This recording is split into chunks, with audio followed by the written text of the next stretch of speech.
It's all part of us. We can all choose love. It'll lift you. Brain science is at the heart of the Choose Love Enrichment Program. While we provide you with a neuroscience explanation of what it means to learn and practice courage, gratitude, forgiveness, and compassion in each specific grade level, this video provides an explanation of the brain model we use to help teachers and students easily remember how to engage their brains in choosing love and learning. Hopefully, even a love of learning. The Choose Love Enrichment Program helps you to do this by using a 3-step motto. Leave the lizard, nudge the numbat, and hug the human. We use the most efficient and simplified model of the brain developed by Dr. Paul D. McLean to explain in the simplest manner possible the neuroscience of the Choose Love Enrichment Program's ideas. Dr. McLean's model divides the brain into 3 sections, and it's called the triune brain. Although it is an oversimplified model, it contains many of the basic workings and truths about the brain. The triune model provides a way to explain the basics of the brain so that every child, and even us big kids, can understand the power of how thinking, your ideas and thoughts and behavior, your actions and words, are connected. The 3 brain sections of the triune model, which are interconnected, include, number 1, the reptilian brain. That includes the brainstem and cerebellum. Number 2 is the mammalian brain, the limbic system, and the primate brain, which is the neocortex. You don't have to worry so much about the actual parts of the brain. I just want you to remember basically the reptilian brain, the mammalian brain, and the primate human brain. The reptilian brain is responsible for the body's vital functions, such as breathing, heart rate, and body temperature. The reptilian brain helps us stay alert and reactive to the environment around us.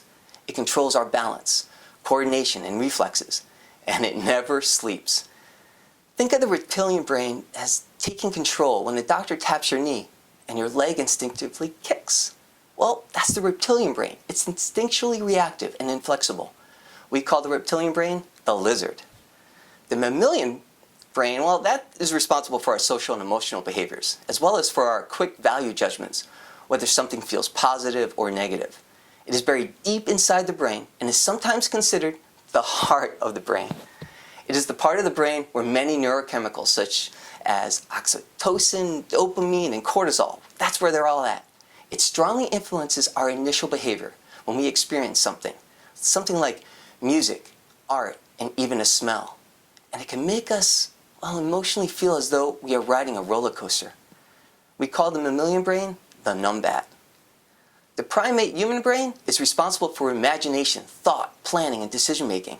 It is the part of the brain that helped us develop language, and it has infinite learning abilities. Let me repeat that. It has infinite learning abilities. It helps us make rational, cognitive, and common sense decisions. When we use this part of our brain, it acts as a brake on our reflexive and instinctual reactions. It is the source of self-control. We call the primate brain, well, the primate human brain, the human. We use a question at the Jesse Lewis Choose Love movement to help remind us of the different parts of the brain and which one we hope takes control. Our question is, who's the boss? In other words, who do you let control your brain and behavior? We can allow the lizard, the numbat, or the human to control our thinking and actions. How we act tells everyone else who is in charge at any given moment. Is it the lizard, numbat, or human?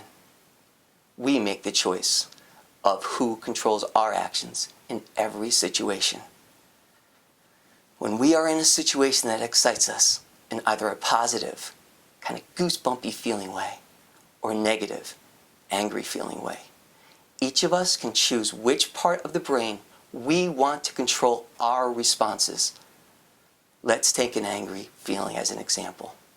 When we feel angry, that feeling awakens the numbat part of our brain, that limbic system, by sending blood and oxygen to it.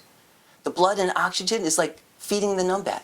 We have a choice of 2 decisions for how we deal with the awakened numbat of anger.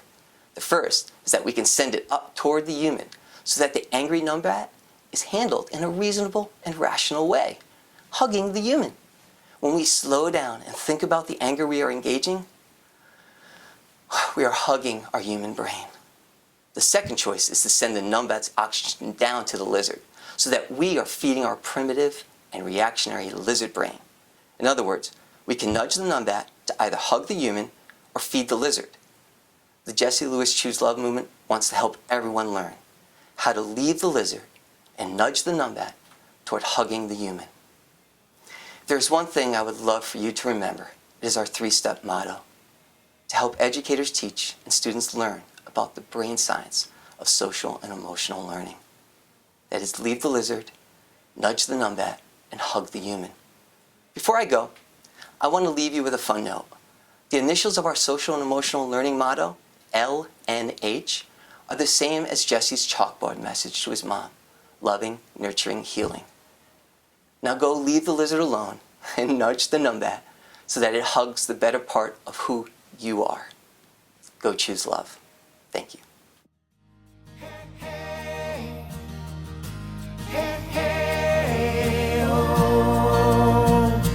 It's all part of us. We can all choose love.